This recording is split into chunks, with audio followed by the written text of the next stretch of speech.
మరి లోకల్లో ఎన్ని రంగులున్నాయి? అవి ఎలా ఉంటాయి?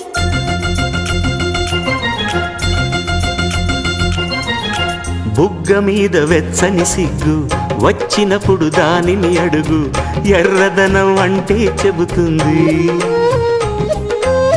పెదవి కొమ్మ పూసిన పువ్వు అందమైన నీ చిరునవ్వు, తెల్ల రంగు అట్టా ఉంటుంది. నీలో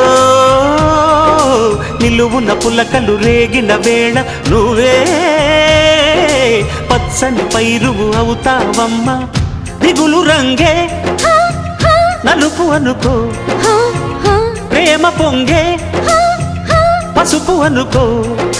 భావాలను గమనిస్తుంటే ప్రతి రంగును చూస్తున్నట్టే, చూపులు ఎవరివైనా చూపించే లోకం ఒకటి. నేస్తమా ఇద్దరి లోకం